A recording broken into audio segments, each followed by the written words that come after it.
As far as the art background, I have drawn and painted all my life, and I guess the history of the watercolors kind of originated when I was about 10 years old. I got a really nice art, like professional artist's kit, and rather than the little hard watercolor pans that you use in grade school, these were tubes. And I thought that was the greatest thing in the world. And I just like playing around with it. I never had a class, and wasn't good at it by any means, but I enjoyed playing with it. And one day I found I could just paint, and I think it was all the messing around. You know, they talk about starving artists, and it's a really hard field to make a living. And I feel very fortunate that I've created something that people seem to like, and I was fortunate enough to get linked up with a company that wanted to license my work, and with that they can put it on so many different mediums that I could never have dreamt of doing, and they sell it internationally. So it was a real stroke of luck getting hooked up with Deco, with places like Montana Gift Corral, and it'd just be something I could never have done on my own. I do the art, but I couldn't have made the mugs. Yeah, the connection to Bozeman was actually Montana Gift Corral. It's just a fantastic gift company here that sells a lot of my work, and they're great people. And so we've made it almost an annual thing where I come out and meet some of the customers and meet the folks that work here, and it's such a pleasure to come and get. I love Bozeman, I really do. I haven't seen the winter here, but it'd be a place that I'd look at moving. I love to fly fish. We're gonna go into Yellowstone. I'm gonna do a bunch of photography. So I think the connection of what I like about it too is, compared to home, I have to drive 100 miles to go fly fishing. And here you open your door and you're there. And I think that's what really strikes a chord with me. Someone asked me that yesterday. The inspiration I feel when I'm at my best comes from something I've seen recently or I'm excited about. We went for a drive last night, and there was a herd of buffalo on the side of the road. I had my camera with me. It was great lighting, so there's a lot of contrast, a lot of color. So I'm excited to get home to paint a bison when I'm back. So that's the inspiration. If I'm going fishing, we went to the Florida Keys a few years ago, tarpon fishing. It's really what I see.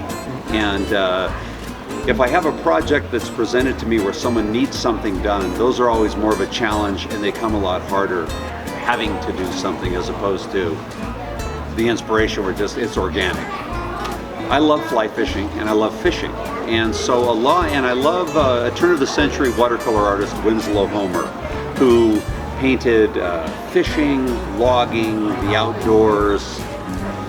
Really an amazing watercolor artist, and he was a big inspiration for me. And anyway, I painted fish and fishing scenes, and I'd go to shows and I'd sell my work, and I think it was good work. I got juried into some good shows, and I did one, and I came back and I thought, I don't know if this is really going to fly, to my wife. And she said, well, maybe you should paint something other than a fish. And I remember saying, what else is there?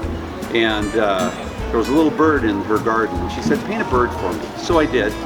And I did some prints of the bird. And then the next show that I did, I brought 8 prints, and all of them were sold in the first 10 minutes I was there. And I thought, people like birds? So I painted another bird, and that kind of got me going in a different direction. And that got me into the birds, the wildlife. And then Montana Gift Corral, Deco, it just kind of, it was like magic almost. Okay, well, I think that over time, the product line has evolved, my art has evolved, and we were talking the other day about some of the products with Montana Gift Corral and Deco, the company that makes a lot of them, and probably the most popular are the mugs. They speaking to customers and people who use them, they love the art, but also they love the utilitarian value of the mug itself. I wake up every day and I have my coffee from the horse mug or the quail mug, but I think they've put together a beautiful little package that not only is nice to look at, it has a function and you can use it every day, and it's very reasonably priced. So I think they really kind of hit the bullseye with some of the stuff that they've done. I think that when I've looked at watercolor over the years, what always appeals to me with the beauty of watercolors, what it can do is when it's allowed to work a little bit on its own, and they call that wet on wet, where a lot of people who paint tend to be very deliberate and it's all hard edges and it's very contrived. And with something like this, I would likely have thrown water on it just to start painting, and you relinquish a little bit of control and allow the watercolor to work its own magic. So a lot of times I don't know exactly where it's going to go or what it's going to do.